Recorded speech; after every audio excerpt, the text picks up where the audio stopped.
Just great. How about yourself? Same. Actually, I had to work. It was terrible.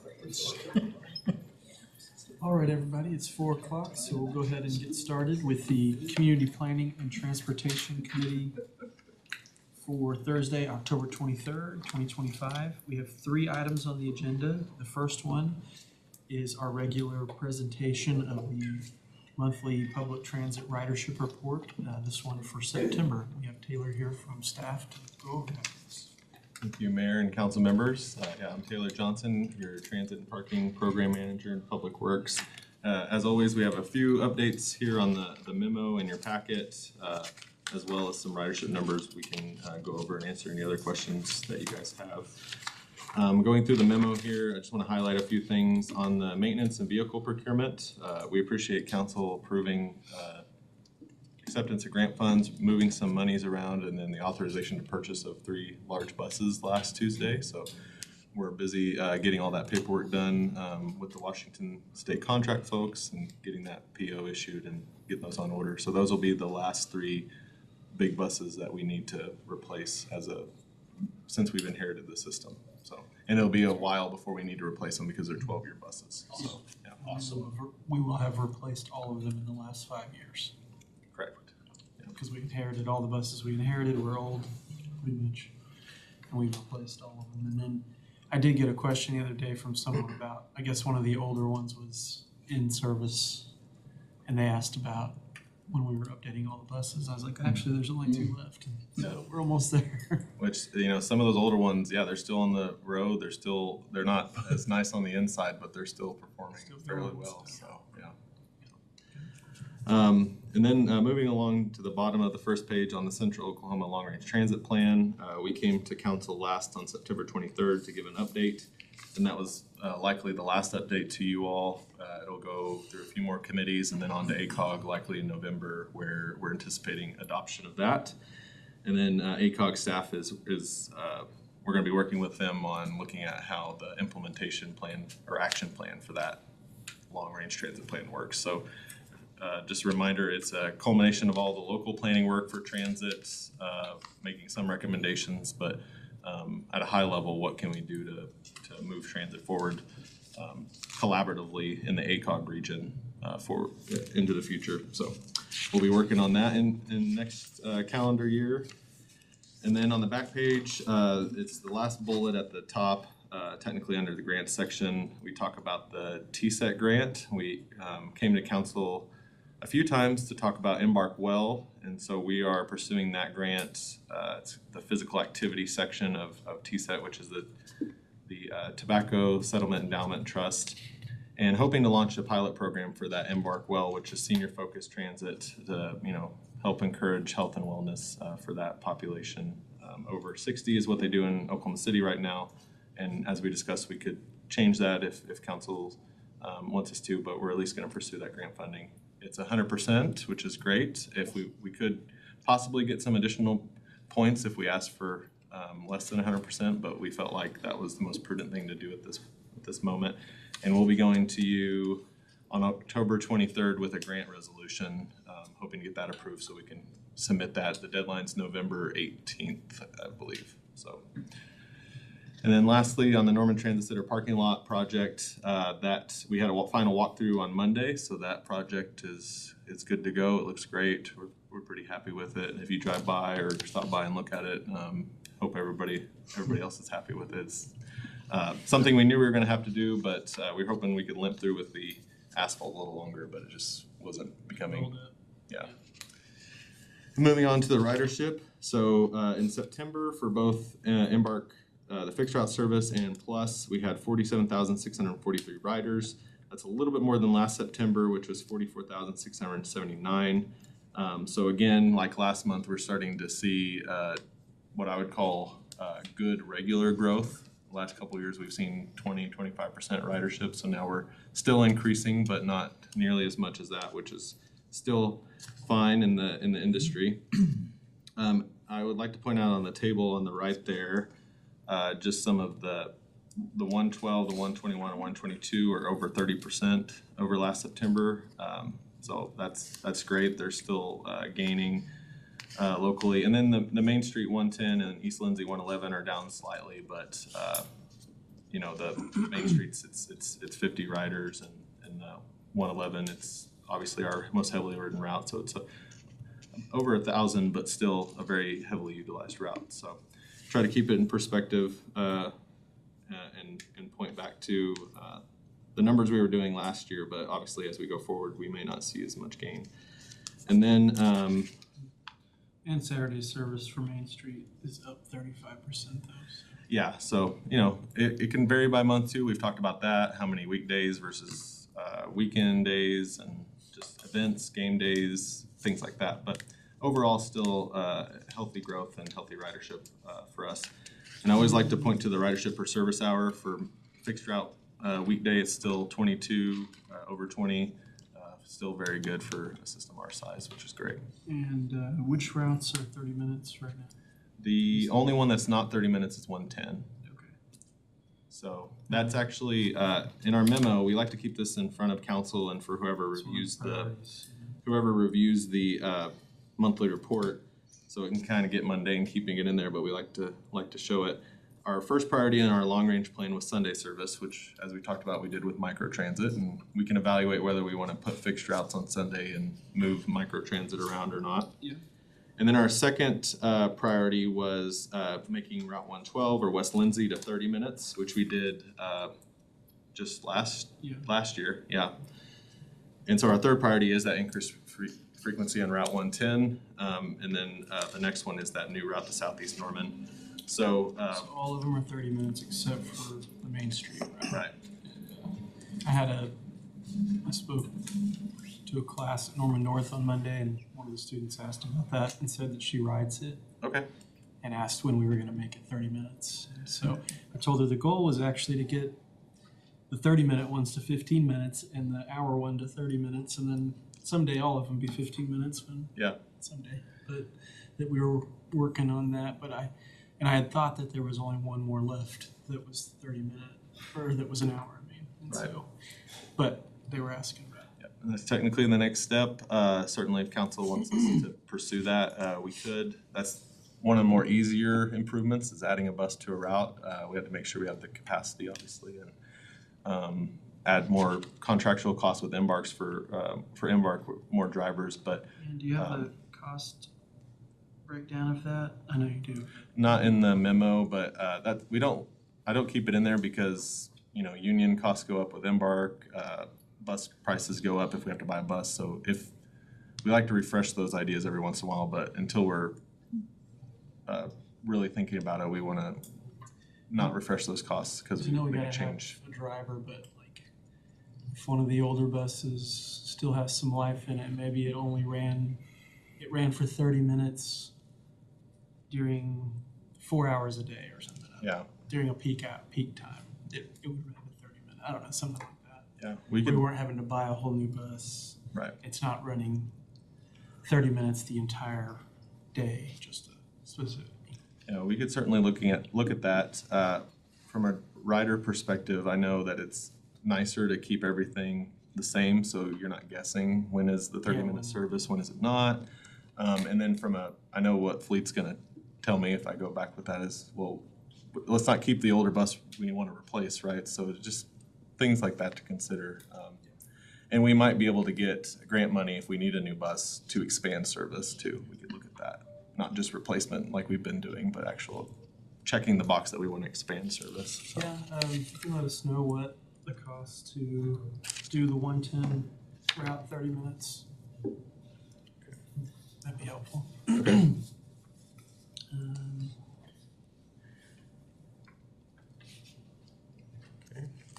And then, 'cause I know you have a few other things on your agenda, moving to Norman On Demand ridership.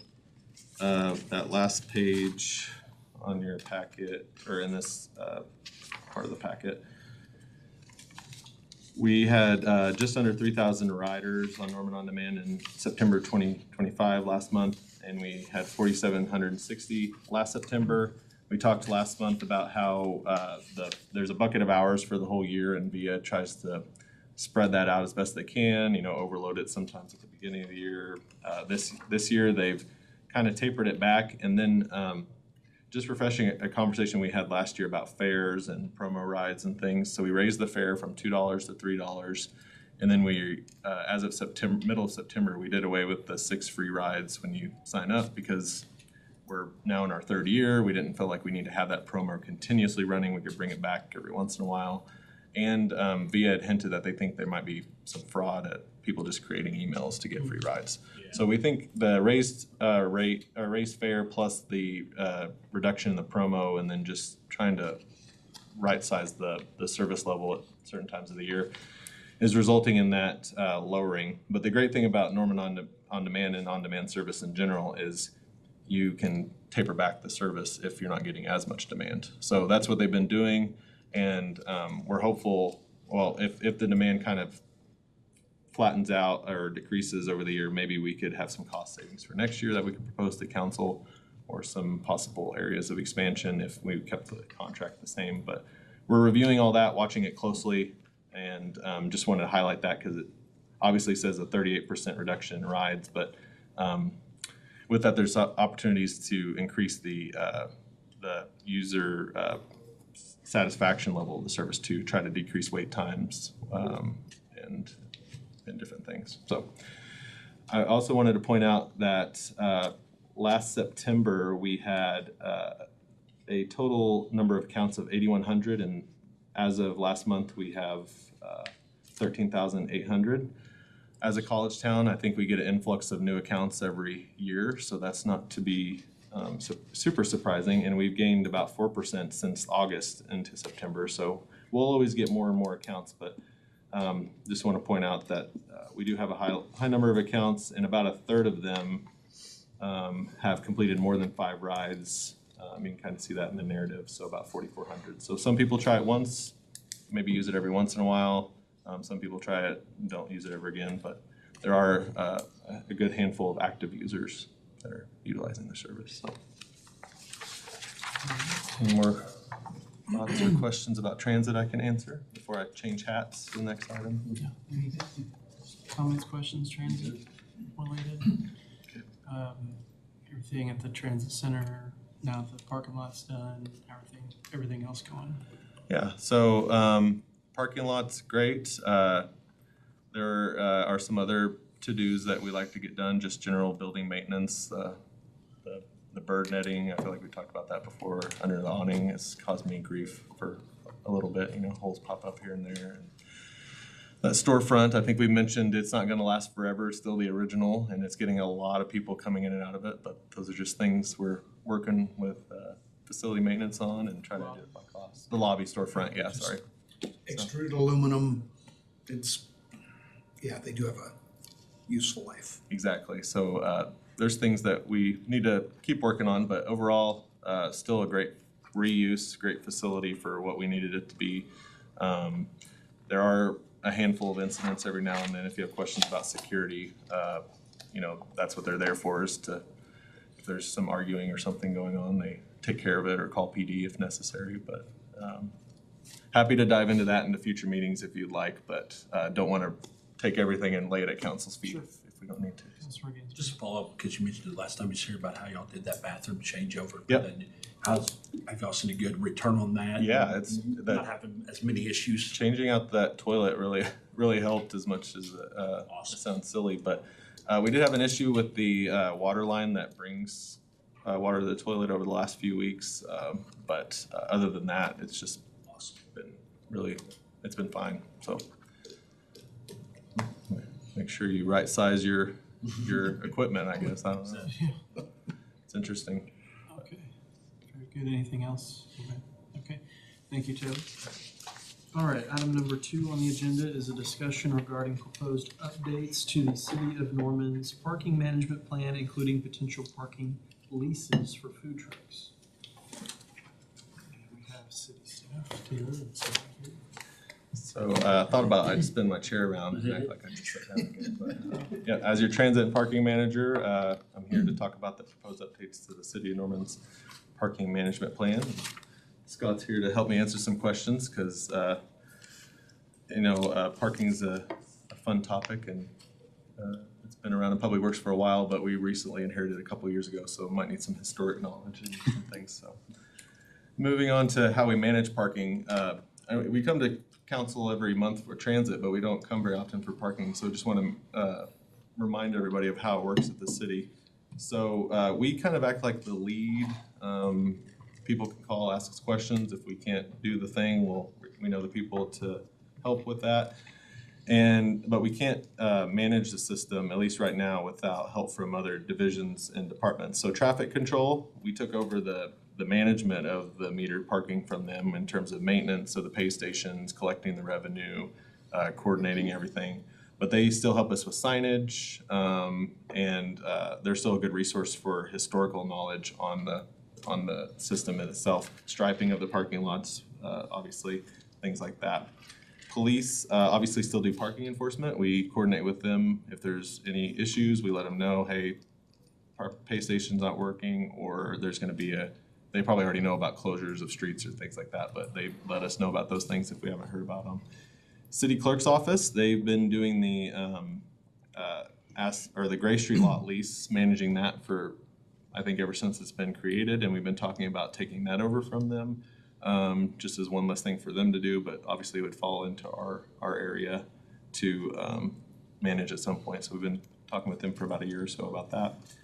And then municipal court, if there is any fees or citations given, they obviously handle those, and we coordinate with them sometimes. If they claim that they paid and they need a receipt, we can send it to them and help them get that information, things like that. Councilor Grant? On the parking enforcement, we don't have it on the weekends.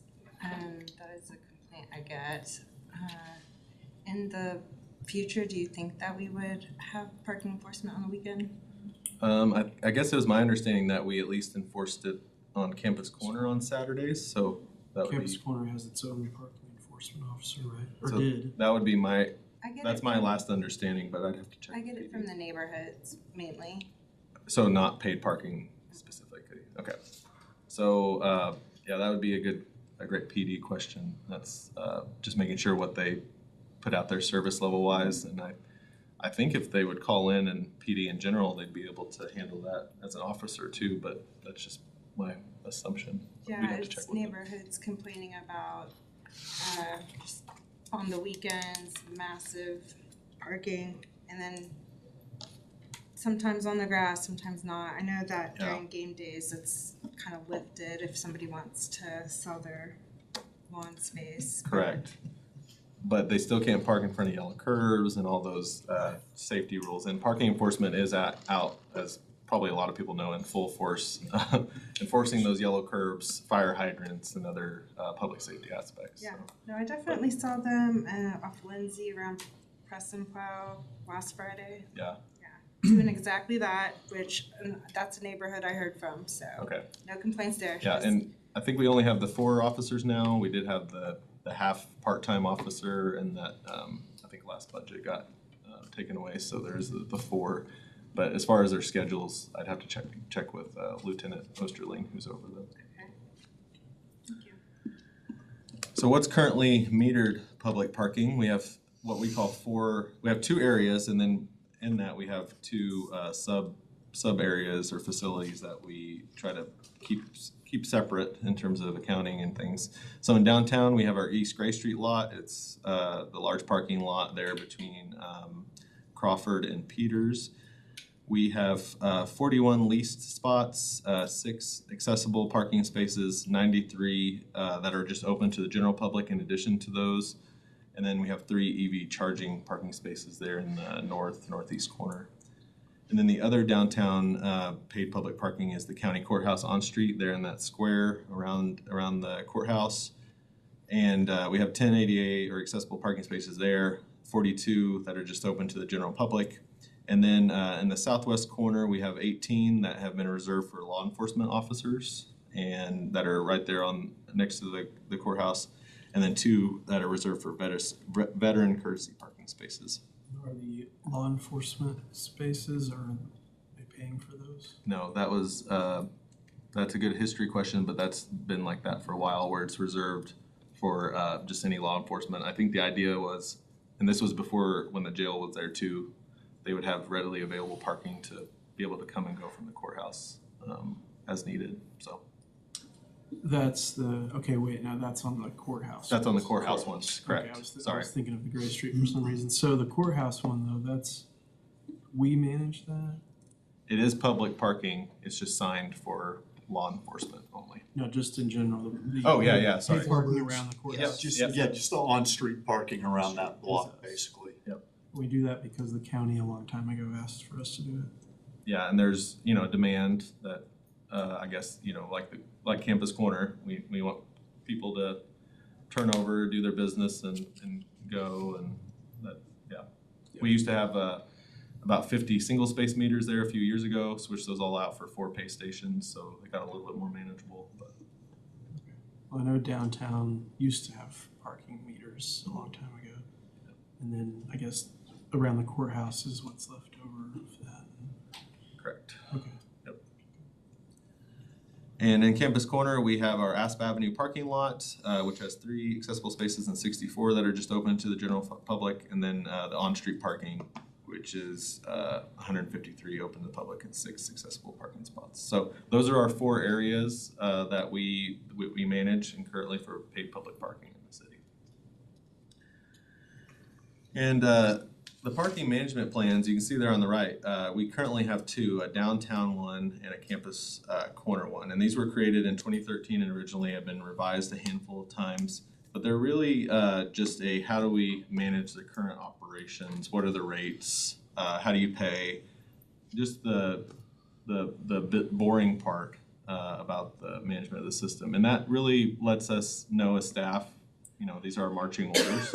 And as public, they could find this and review it if they'd like. And that way they know there's no surprises or anything. So it's supposed to be a document that's for the current management. And like Catherine talked to you last week about possible parking authority, trusts, or parking structures, things like that.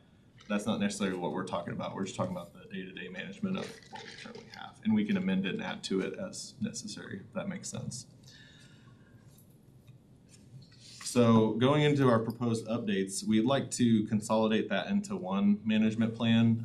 There's a lot of redundancy in the old ones where it talked about, we use Flowbird pay stations, and that was just copy and paste to the other one. So we just felt like we could separate out the aspects that we needed to, the different areas, and just have one on the books that we needed to keep up with and revise. And with that, we just need to update contact information for our division rather than traffic control, and then for the other like municipal court and different things, if those need to be updated. The parking area maps need to be refreshed a little bit and cleaned up. And then we wanted to update the payment options. We added pay by text a couple of years ago, which took off a little bit. People like that as an option. We want to include more information on other options like app business accounts. I think I brought that up a few meetings ago where as a business you can create an account and add your employees or take them away and pay for their parking if you'd like. And then on the validation codes, we've had this in the parking management plans, but just some more information on that. And then on the app business accounts and the validation codes, as staff, we'd like to look into those more and maybe start asking businesses if they'd like those. So the validation codes are, hey city, we want $500 worth of parking. We say, great, here's your code. It's 1234 park. And they give that out to customers, and the first 500 users get to use that right at $1 a piece or whatever the agency or business wants to do. So a way that if you have a special event or some other thing you want to promote your business and you want to help bring people in for that or as a promotion. So just want to explore that some more as a possible customer tool, and then bringing in more revenue for the parking fund. And Mr. Mayor, that type of tool, I think, really grows in value as the parking structure concept grows. And in prior conversations that once parking structures are available, that all on-street parking will be Flowbird regulated, and how do you address the needs of your employees? And this is the type of tool that allows for the employer to have spaces for employees off the street and leave that street frontage available to customers and hopefully get the turnover each of those businesses are looking for. So the timing of such a tool and its implementation are really coming at a great point in all the other projects we're working on, parking related. This is a great example of, this might be amended sooner rather than later on the payment options. Flowbird has been acquired by a larger parking company called Arrive, or they rebranded as Arrive. So now they're part of a big collaboration, which includes a company called Park Mobile, which is a better app experience is what we're understanding. So we may add that as an option that's integrated. So on the enforcement side and the payment side, hopefully it all works, not more staff time. But on the customer side, if you're used to Park Mobile and you're visiting, you already have the Park Mobile app. If you're using Flowbird, you have the Flowbird app. So anyways, just an example of something that could be amended to just show customers another option and keep everything current. So now for the fun stuff, the fun topic of proposed updates to cost. And this is something we've been kind of tiptoeing around with council over the last couple of years, especially in regards to the ASP parking lot. And so here you see our 4 areas. They're listed on the left.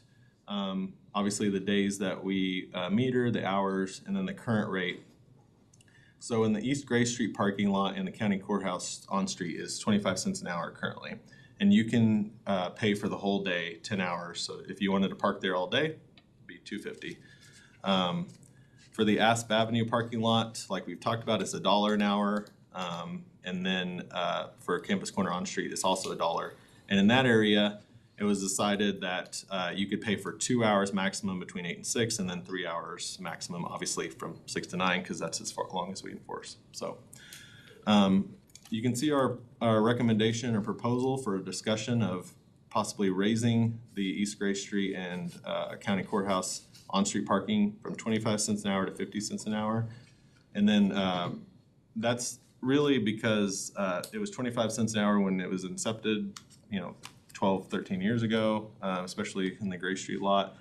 And, costs of maintenance have gone up, staff costs have gone up. I think Catherine did a good job on her slide talking about the trust and authorities of showing you the overall revenues and expenses for parking currently and how technically we're in a deficit, and that's something for council to be aware of. And if that's how you all want to operate, that's fine. But we want to maybe start making recommendations on how we could shore up that deficit and make sure that parking is not taking too much from, rate at least. and not taking too much from the general fund if we can avoid it. Similar to Service transit, that right? Probably should and could pay for itself. So we've had a conversation about transit paying for itself, and so we want to maybe start thinking about that. So Yes. that's our idea, discussion point. And then we've talked about the Asp Avenue parking lot. It's the same as the on-street parking in the area. We think because it seems underutilized and because it's not the premium parking, maybe we should lower that, incentivize people to park in the parking lot and walk in a little bit farther, and see if that warrants some more interest in that lot. And that it couldn't hurt is what we were thinking, and I think that's it. Can always increase it back. Yeah. So Well, that's, also, if we think that if people see more parking happening there, it becomes more, right now, when it's always empty, it seems kind of awkward. Yeah, People kind of drive by it and go, why does anybody park there? yeah. still need the light up arrow shaped sign that flashes arrow public parking. Here. Yes. But, and these are just suggestions. These are just things that staff have looked at, and we're just bringing these for a starting point. But we think that these are fair, and in the parking I've done around town, this is, or around different towns, different cities, this is still on the really low end of parking fees. But we think this could help us and also help us to still stay, where it's advantageous to have these public lots and public parking areas. Yeah, it's like $10 downtown OKC. Huh? Yeah, and that's to start. Yeah. Okay. That vein, why don't we just make it all $1 an hour? I mean, we're gonna have to increase the prices again down the road anyway, undoubtedly. And if we haven't raised it in how many years? Ever. And so, Since they started, yeah. you can't, parking is like the last thing you can get for $1. And it is, interestingly enough, with the Flowbird, you can put coins in there. I don't know how many coins we actually go around and collect, but not many. Through the digital process, I mean, I use the app at events in OKC, and you don't really think about what the cost is. You plug it in and tell it how long you're gonna be there, and it's already connected to your debit or credit card, and it tells you at some point, hey, do you need to add some more time? And I mean, it's really so convenient. The cost is kind of secondary. So- I have a question about that. Are there surcharges or taxes on using the Flowbird system? Yes, so for a credit card, there's a 35-cent transaction fee. And if you use the app, that gets tacked on to your hourly cost. But if you use your credit card at the machine, what we do is so for example, for the Gray Street lot, obviously if we sell it for 25 cents, just 25 cents, I've been told that they can't tack on the convenience fee at the machine. Sorry. So we actually charge 75 cents minimum at the Gray Street lot, but you get 3 hours of parking. Does that make sense? So we cover the convenience fee within that 75 cents. So a dollar an hour is not that significant different to what we're starting at already. So So- it would make sense to just be $1. So it's 25 cents an hour, but you were required to get at least 3 hours. But they may not use the complete time, which Is you know, better. is fair or not fair, but that's just the way it's been done since now. And I will say to comment about the coins, a vast majority of our revenue comes in through card or the app. Jason and I are actually the ones that go around picking up the coins, so some of them are a lot heavier than others. But we get it's probably a little more than $1,000 a month in coin revenue. What would bumping it up to an hour, or I'm sorry, $1 an hour do for the revenue that comes in? So, in my bloodbath of notes for that. So it's kind of hard to tell, cause you are gonna maybe have some people that won't park as long or pay as much. Do you have like a conservative end? So we think with all the proposed changes, including the lease changes on the next slide, it's about 40,000 more. Okay. But That was again, for that's the 50 cents, right? But that's Correct. with all the changes, including the leases. And if you back out the leases, and I should have done this on my way back from Tulsa, thinking about this, it'd probably be about 10,000 more just on the 50 cents, I think. Because the leases, as you're gonna see in a minute, is a pretty good chunk of change if you increase those, so. Thank you. So anyway, on the 50 cents. Councilmember Nofar. Yeah, I was just gonna say, I park all over the place all the time in different cities, and this is absolutely the cheapest city to park in. And I was gonna bring up this exact same thing that you had as an idea with of the $1 an hour just straight across, with the exception of the courthouse, because I don't wanna overcharge people that are there for court reasons. So I would still be on board with 50 cents for that one, but $1 an hour everywhere else would be exceptionally cheap still. Well, I do want to try out the 50 cents on Asp Street, because at $1, it's not being used very much right now. And I would, and Scott, we can all disagree on this for sure. I would recommend starting at the 50 cent, the 25 cent increase on the other two areas just to See how big it is. just to ease into it. I think we all know parking can get a little personal and we don't want to do anything major. That's just my recommendation. As someone has talked about this before about increasing the rates or metering Main Street, we just don't want to. But if you all want to do that as a policy recommendation, then we can go out and test the waters for that for sure. So if we do the 50 cents per hour, is it still gonna require a 3-hour minimum? I need to play with that a little bit. My thoughts is that you would, at least get 2 hours, just to cover that convenience fee. And it gets messy a little bit with that, but I mean, the effective rate on $1 being 35 cents is 3.5%. That's above the normal for what the industry standard is on merchant processing. So if our average ticket price is $1 and that makes our effective rate $3.50, then we need to figure out how to increase that. So if we're gonna leave it at 50 cents an hour, then I think I would like for the hour minimum to stay, and that way it further reduces what we're expending for the price of the service. You gain a So little just ground. to clarify, the 3-hour minimum would be $1.50. Yes. Okay. Is that, we're at $1, And I need to, we asked this question of Flowbird, I'm not, we didn't get an answer back, but I would love to know why we can't add on the transaction fee at the meter. That's just, well, in No, we're not, Oklahoma, but- you should be able to do that Um, now. but I need to follow up with them. If we can do that, then we could just tack it on. So if you pay for 50 cents for the hour, you just, you pay 85 Yeah, cents, whether you right? swipe your card, But tap it- your card, or use the app, should. At 50 Yeah. cents an hour, 2-hour minimum, that makes your effective rate 3.5%. At $1.50 an hour, that makes it 2.3%. So I mean, that's a pretty significant Sure. savings over time that we're obviously charging for parking for a reason. And if Flowbird is making more of it and we're taking a loss, then that's not a,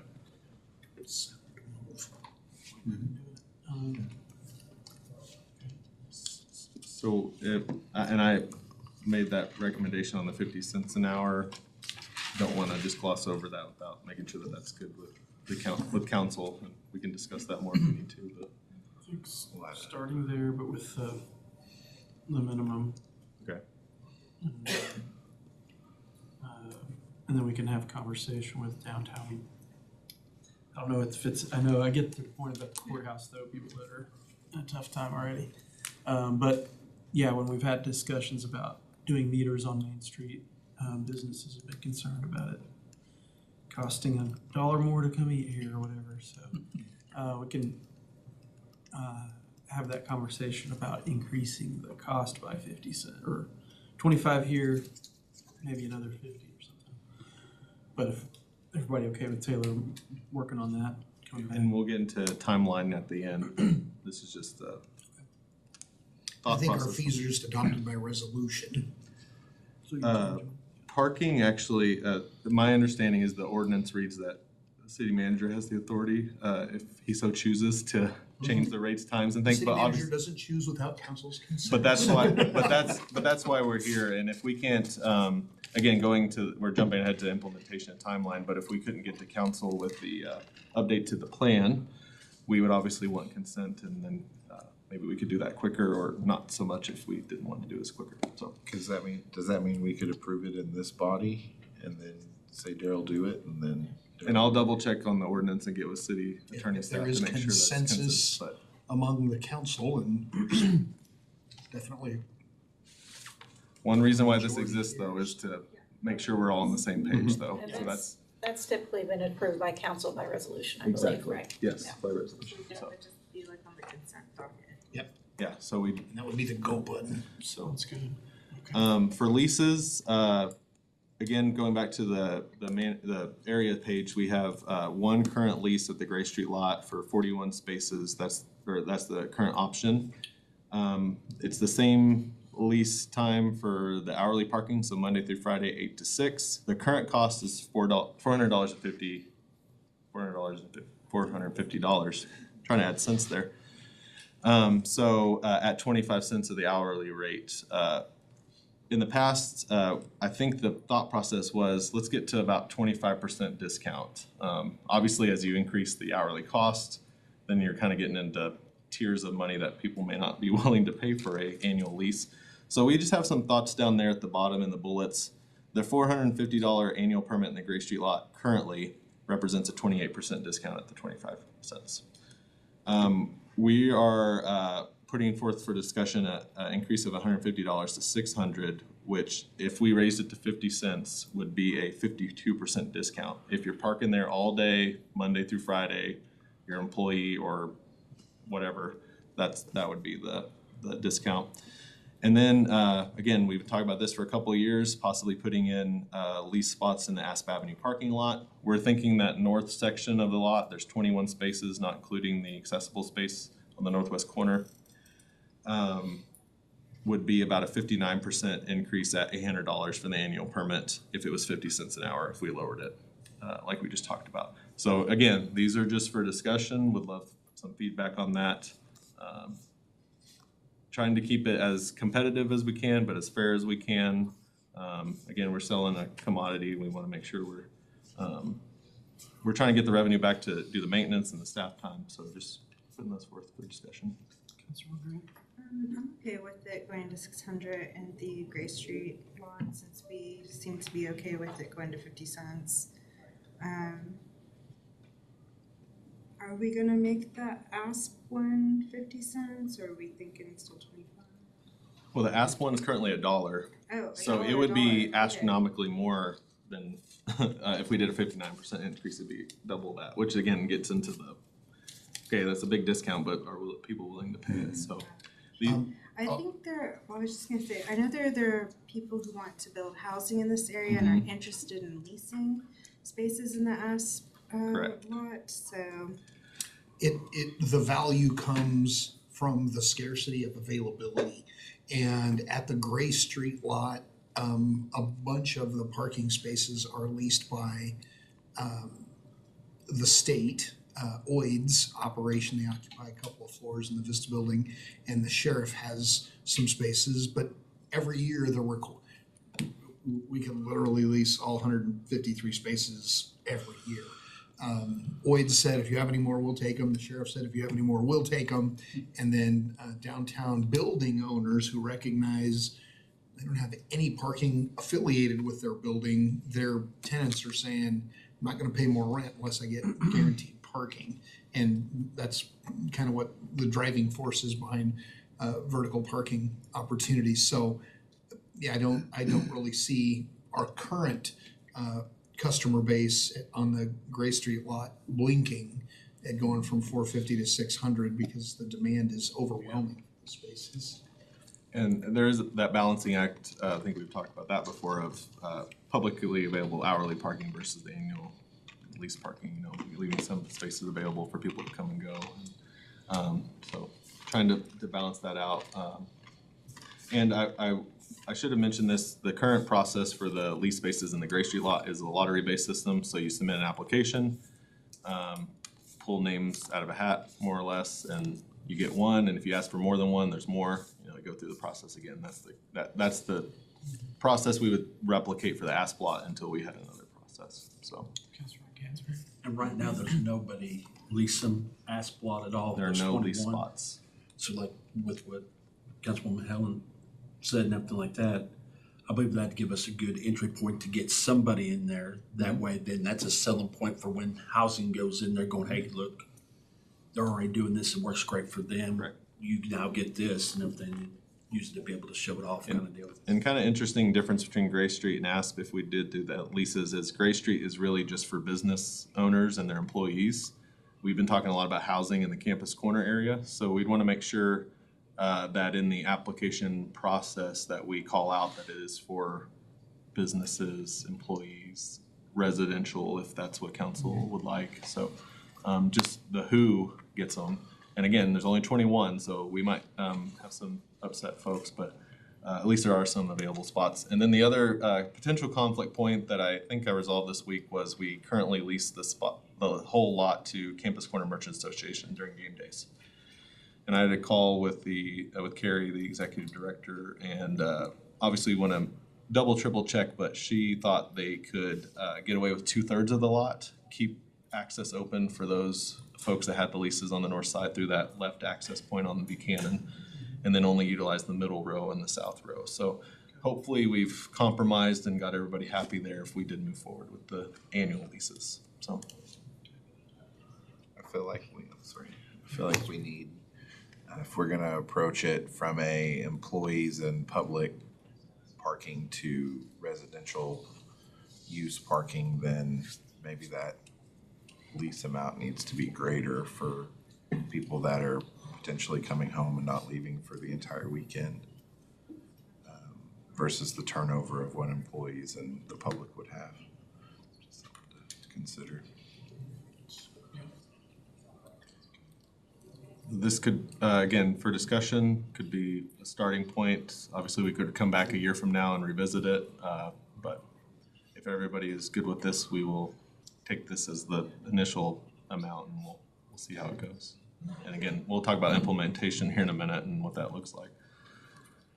But we don't want to miss the food truck part, which we talked about, I think at a BACA meeting, or was it CP&T? I can't remember, I get confused sometimes, but, oh, I'm sorry, CP&T, I have it on my slide. That's what I have it there for. So, yeah, we talked about it internally as Public Works and legal staff and reviewing the options. There are some considerations that we want to make sure we bake into this if we move forward, and we make sure that we have ironed out. So how many do we want to permit at a time? Is it in a lot or is it on street? I think that was mentioned. And if it's on street or if it's in a lot, the balancing act of where those spaces are in terms of a brick and mortar and a food truck, and making sure we're not prioritizing one or giving advantage over one or the other. We want to be cognizant of that as well. So what type of lease? Is it just a monthly lease where, okay, I want to try it for a month and then I don't want to do it again if it doesn't work out, or is it annual, wherever it is? If they need electricity, I know a lot of them use generators, but if they're more accustomed to that hardwired, that would increase costs of us allowing them to use our spaces. For a food truck to work, obviously it's not a drive-through. You need people to walk up to it, so making sure they have the adequate access and the safety for pedestrians. And then there are potential conflicts with the people that use our parking lots and on-street parking for game days, Norman Music Festival, et cetera. So it couldn't just be a park it and leave it type situation for sure. So those are some of the things we need to flush out. And as you could see, we were talking about, we have a lot of other changes we want to implement, but this is one that as we figure out can be baked into this document and make sure that we're all on the same page.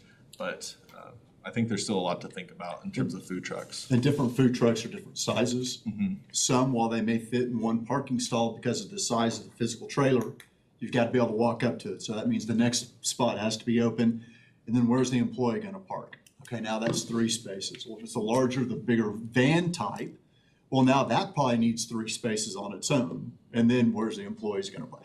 There's just a lot that generates, and it gets awkward. Not that we can't address every one of those options and every one of those situations, but it's just something that we felt needs more study, more time, and more concrete definition. I mean, I was thinking like Asp Street lot could have 1. And maybe that's first come, first serve. Maybe it's a lottery. I don't know. Gray Street, because of its size, maybe you could have 2 that are allowed.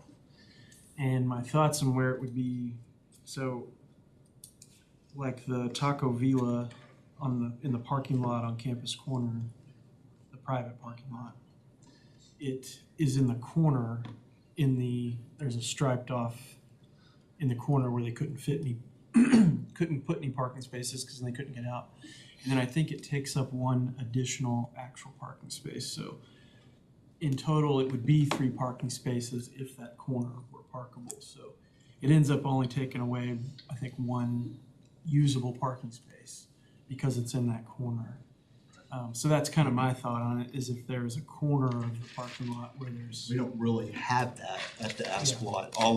We have the ADA in the corner, so you're taking away the corner already. So you'd have to be more towards the center, and you're talking about then 3 lots. So, then we start doing the math from there, and then are they going to require electricity? We don't have electricity available for these food trucks at I those would probably locations. say no, unless future improvements want to include, improvements to parking lots want to include all those amenities. And maybe that's something we'll want to do if we want to get more, use them for more multi-purpose things besides just parking. And Gray Street, I think NMF, it would be helpful if that did have that stuff. But yeah, that would be the thing. It'd be minimal in investment by the city as far as putting in electrical or anything like that. It would be basically that this just allowed, if there's a spot, it could be something that's allowed in a city-owned parking lot, but not going to provide electricity. That would have to be on your own. It could only take up minimal space, maybe.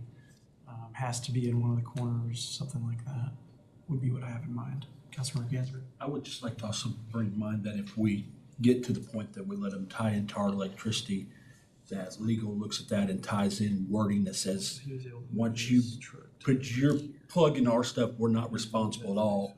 because a lot of these food trucks are run down a lot of times. Maybe their equipment works or don't work. We've had the situation with RVs at the hospital that now it's our responsibility. So make sure the legal has something in there to protect the city and everything, just in case. But initially, we would probably say, we're not doing it. Yeah. It's not But in the necessary. future, if In that the future, happens, we have the just to capabilities, protect, yeah. just to protect us. So, Gray Street. so we'd love to keep exploring it. Definitely don't want to turn away any opportunities for businesses or for, additional revenue to come in, but we want to make sure that we're balancing everybody's needs and and that it's the right decision to, because, now we're having lease spots, ADA spots, generally publicly available spots, then 3 spots are taken up by a food truck, it's just, want to make sure we're balancing all those needs, so. Yes. And Beth, did we need anything else? I know you were helping us with this. I just don't want to miss any direction we need. Okay. Yeah, primarily just allowing flexibility in city policy for us to do it. Okay. How it's done, yeah, maybe some more discussion about that, but. And I think the on-street is a little bit complicated too. If we delved into the on-street, that gets even more complicated. So. Yeah, no, I'm not so much seeing it as that Okay, yet. perfect. Mainly just the parking lots. Because just seeing that one on Campus Corner being really successful. Right. Being in the corner of that parking lot, it's the only one there, it's open late. Obviously meeting a need. Yeah, and so, if it can generate revenue from the parking lot when at 2 a.m. Yep. That's pretty good, so. Yeah. Okay, So for next steps, obviously we want to incorporate any feedback from council now and into the future. Keep finalizing a draft of the new management plan. This is the quick turnaround timeline, so we can play it as much as you guys are comfortable, but and we're running out of council meetings, so I hinted at earlier. So we're council review and approval possibly this winter, late this year, early next year. And with that, again, like we said, if we get consensus, maybe we're comfortable doing that quicker without council approval of the plan. But the soonest we could do any of these things would probably be January 1st, which makes sense with the alignment of the calendar year. And we get a few nuances, especially with the leases. So the current Gray Street parking lot lease operates on a calendar year. So we are right at the edge of, we need to get notices out, ask for applications, get all that going. We need to do that probably right now. So if we're gonna increase the lease for that and possibly start an Asp Avenue lot lease for the calendar year, we should do that now. Yeah. I will say that we could push the Gray Street lot out if you wanted to if you make that more comfortable, where we start next calendar year. That's a year away, obviously. And the Asp Avenue lease, because we don't have it currently, and we'll have to put up signage and maybe do some education on that, we could start it maybe mid-year, maybe July 1 for the Asp Avenue parking lot, and then redo it again in January to align with the Gray Street lot, just to make sure all our ducks in a row. So they're prorated. prorated, yeah, for For half. that part of the year. Yeah. In the event we're under vertical construction and it's halfway through a lease period, I mean, we could refund and there will be inconvenience, obviously, if we're going up. That means the ground level's not gonna be available for probably 180 days during that construction period. But these are people we have relationships with through the leases, so it wouldn't be a problem to make sure they are whole. And then hopefully there are long-term tenants once vertical construction's complete. And with these timelines, if we were to wait a year to do Gray Street and do it January 27, in that time frame, we would know about vertical construction, if we where we were at with that, and be able to respond to that. And also on the asphalt, be able to give us time to react appropriately to those decisions also on that. So on the leases, we could play with that timeline a little bit. We wanted to discuss that and what you guys were all comfortable with, but. well, I'd like to be able to be able to lease out the spaces on Asp for residential development that's happening right now. Yeah. If possible. Okay. And So I'm just asking the maybe question 6 here. months, I don't Because the residential brings up a very different question. At that point, you know, if I'm living there, I would want to know year to year that there's a chance I could get a lottery pick to get a reserved spot in the parking lot. So at that point, I think if we're really gonna look at this more as a residential structure, I think we need to start looking at more longer term to be able to satisfy the needs of those tenants and the property owners. So I think that kind of really shifts this discussion just a little bit, because now instead of looking at annual leases, we're looking at long-term leases. Because obviously you can't, oh, sorry, we're not gonna give it to you next year. And now we've lost somebody, and I do believe in Center City, if you're going to do off-street, I think that there's a time, I don't think you gotta have solution for a certain time frame, but I can't swear to that, because that's not something I really concentrate on. I know none of the But projects under construction right now are approved based on having access to this parking lot, so Correct. they're having to do that other ways already, so we just know that there's interest in overflow or whatnot. I'd like there to be a way to do that, and then That's- make money off that parking lot. And that could be the understanding, like, if they go forward with a proposal for a development, they can't rely on this lot long-term. It's just that a year is This most. can't be used to fill anybody's parking requirement or whatever. And we likely will get some pushback and some discussions on that as they see it's at least available. So that will be a conversation we'll have to have. with Councilor Gansberry and then I'm good. I'm Councilor Grant. Yeah, I would like to explore the residential, just thinking towards the future. And I understand too, like the ASP lot, we are envisioning going with a vertical structure eventually, and that would really mess up parking spots for housing if it gets built before that structure is, so. And to Councilmember Grant's point, I've asked Mrs. Kaplan to begin inquiries into property owners and their desire for a number of spaces at both Asp and Gray Street, in the hopes that we'll eventually wind up with letters of intent for a fixed number that'll give us an indication about how tall we need to go. And that'll be great for the bond market to recognize the demand is there and the revenue stream's already baked in. And then we could start collecting TIF revenue from Campus Corner when there's a parking solution. I did actually ask Mrs. Walker to prepare to advance to council that conversation about the East Main tax increment financing district. Honestly, too. And then the connectivity of the former Campus Corner TIF adjacent to Center City. And if that's an extension, the value of having a TIF in place just as a long-term backstop for any financing, that really makes the bond market happy.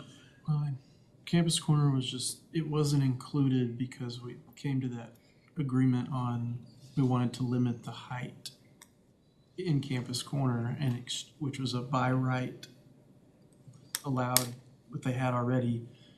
We wanted to put in a height limit. I didn't want to, but the committee wanted to put in a height limit on Campus Corner. So in exchange for taking away that right that they have right now to build as tall as they want, we say, but we'll give you a parking solution. So until then, though, there's the TIF. Campus Corner won't be in the TIF boundary, the Center City TIF. I mean, and I feel like some things have changed, and I feel like market drives the height of the buildings. So The I don't fact really that you want- saw a seven-story application on Boyd was, like, I'd Kinda rather eye-opening. not have a height limit on Campus Corner and get it into the TIF boundary than have to wait until a parking structure is constructed. Because even ambitiously, that could still be several years. And that's just TIF revenue that if anything gets developed on Campus Corner, we're not getting, the Center City TIF is not getting that. It's not getting any of the sales tax revenue from the Campus Corner area. Couldn't agree more. So we could be putting that, we could be having that revenue to go into the parking structure. So that might be a discussion for some Ward 4 folks about, is there really that big of a deal about having a height limit of 5 stories on Campus Corner. Valari is 5 I was stories. gonna say, I couldn't remember if it was 5 or 6. I mean, I don't have a problem with the height, but I understand the sensitivity. Now, on the side where the neighborhood is, yes, but like next to the deli, does there need to be a 5-story height limit? And if not, that was the only reason we made that deal for the parking structure and not including Campus Corner in the TIF, so, Even 5 stories, you could solve a lot of problems. You know, that's a yeah. bunch of additional acreage at the end of the day for infill. So, yeah, Valari could have been 50 stories and didn't require any new parking under the C3 zoning, so. So, for the asp lot, I think there's some things to maybe still figure out if we wanna do residential long-term or not, is what I'm hearing. So maybe are we comfortable pushing that to July 1 and talking through that some more and maybe doing that for a prorated rate for half the year, or is that for that? Yeah. Okay, and then School year rate or whatever it is. yeah, and then for the Gray Street lot, we could increase it now. It's changing the number on the notice that we send out, which may, garner some attention, but, we haven't sent out those notices, or the city clerk's office hasn't. For So January 1st. For January 1st, we can That's certainly, if we're comfortable with that. Yep, we can tweak that Monday. I believe the demand that you're talking about is gonna make sure that we have plenty of people for the lottery, no matter what the price tag is on there, you Yeah. know? For the, I mean, And then- there's so much demand for it right now that somebody's gonna take it. and that leads me to the increase in the Gray Street parking lot for the hourly, to show them that it is that 52% discount. We obviously want to coincide with that increase on January 1. So we would work with Flowbird to, we can't do the programming on our side yet, it's in the works, but we have to ask and pay them to do that programming, unfortunately. So we could send in that request, and I think we have to at least give them 30 days. So I think we can get that done by January 1 for Gray Street lot. Yes, right there. And obviously, we'd want that to coincide with the county courthouse, so everything's good. And then there's no reason to not lower the Asp Avenue hourly lot to 50 cents, so January 1. So is that everything January 1 except for the Asp Avenue parking lot lease, which Yeah. could be July 1st as we talk about it more? We have consensus. I think so, okay. Well, I appreciate the discussion. I know this is, there's not very many slides, but there's a lot going on in the background for all these things, and it can be a tough topic, so I appreciate all the feedback. No, I appreciate the work The from work staff that on that, and look forward to further updates. Okay, anything else on this topic from anybody? Thank you. Thank you. Okay, thank you. All right, item number 3 is a discussion regarding possible vacation of an alleyway between Reed Avenue and Cook Yeah, Avenue. you had it pulled up already, didn't you? Not vacation. Yeah. Tropical. Well, yeah, you vacation where you want. Not a tropical vacation. Especially if it's that Vacation. Okay, this was added to your agenda yesterday. This is something that staff has kind of been struggling with and trying to find a solution for. We're talking about the alleyway between Reed and Cook. And it kind of goes, it's hard to see on here, in a T shape. You see the houses on the north end facing Main Street, and then there's an alley there, and then an alley between Reed and Cook running south. We have had encampments in this alleyway. It's an unimproved alleyway, so dedicated to the city back in 1910, but not really utilized by trash trucks or anything like that.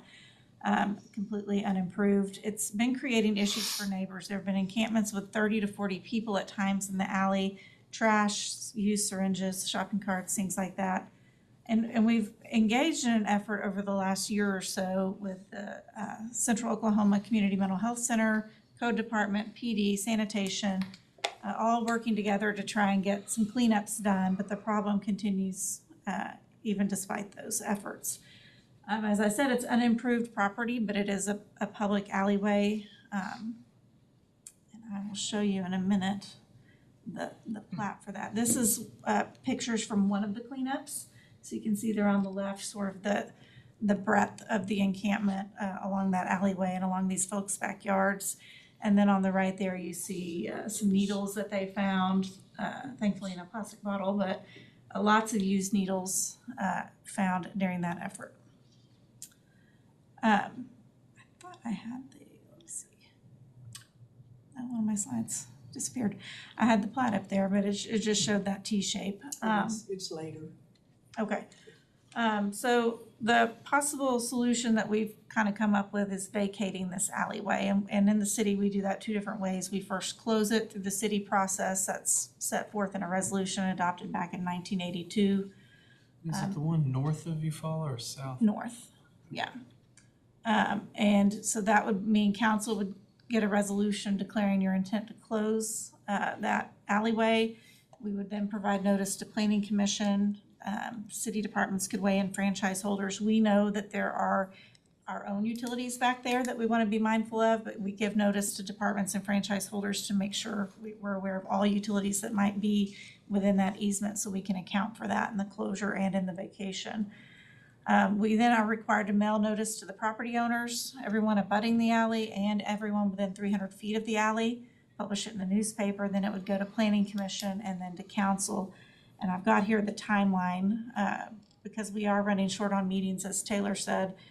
November 25th would likely be the resolution declaring the intent to close, if that's the direction you all want us to go in. And then planning commission in January, first and second reading in February. After that, we then go to district court to get it vacated there.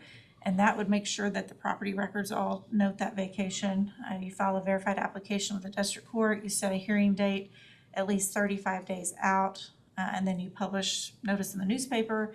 You serve notice on all the potential interests, the county, the city, the franchise holders, and mail notice to all the owners within 300 feet of the alley. The nice thing is, if it is vacated, state law provides that it returns to the abutting property owner. So it's essentially a 20-foot alley. There it is. 20-foot alleyway, and so 10 feet would go to the property owners on either side. And so that would be a gain for them. And we believe we've got some CDBG funds that we've identified that are available to help reestablish that fence line. So that's something good for the property owners as well. Councilor Grant? I'm just curious, have we talked to any of the property owners that share that alley? I know that we've had conversations with property owners that have called in with complaints and things, but our plan is, if council wants to move forward based on this timeline, we have some time to start with door hangers or putting something on each door and mailing to the property owners to get feedback. We don't know for sure. We don't think anyone is using the alleyway for access to their property, but So there this- might be the potential This for isn't that. the piece that runs between Cook and Reed. Right. This is the Yeah. piece that's in the middle that's really not even visible on the map. Yeah, when you look at the GIS map, it's really hard to tell it's even an alley. I would say I took a tour of this alley with a resident like in 2023. And I did notice like gas meters in the back, so that is definitely one of the utilities back Yeah, there. So, and interestingly enough, we have lots of even brand new neighborhoods where the utilities are run on one side or the other of the backyard fence. And we got notification that Oklahoma Natural Gas is actually investing big dollars to move meters from the backyard fence line up to side yards, just for kind of uniformity. So new construction, they're all in the side yard. We have some neighborhoods where they're sticking out there by the curb, which is kind of an interesting place for a meter. And in some of our older neighborhoods, whenever there's an opportunity or a need, ONG is actually sending in crews to pull it up to the side yard and get it out of that, depth. Yeah, I was wondering how that might work with new fencing, so. Yeah, and that's something we encounter a lot, and especially in older parts of town where the utilities are in the back. And so when we move forward with this process, we will have to ensure we account for any easements that are needed for the utilities.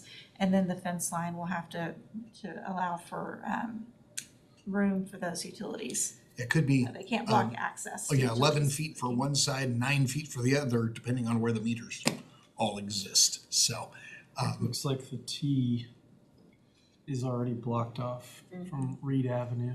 There's a fence on this side of the T there. that could have just been a couple of homeowners saying they're tired of the traffic and Yeah. Yeah, it It- feels like a little weird labyrinth back there when you walk it, and there are definitely signs of like when somebody set a fire for warmth, obviously, but you can just see the activity back there is. Yeah, It's an attractive nuisance. It's also definitely one to go to place when the pace team starts coming by the pavilion late at night to run them off after 4 and everything. When it's too cold or hot and everything, they kind of tend to hang in that alley quite a bit rather than migrating to normal places that they would choose for the evening and everything like that. and legal notice is required to the property owners, but we know that these are not all owner occupied, and so That's the other we part. we wanna do some outreach and make sure that we're providing some notice to the residents as well. One thing that I would like to add and everything, these owners over here have put up with a lot and have been through a lot with their surroundings already and everything like that too.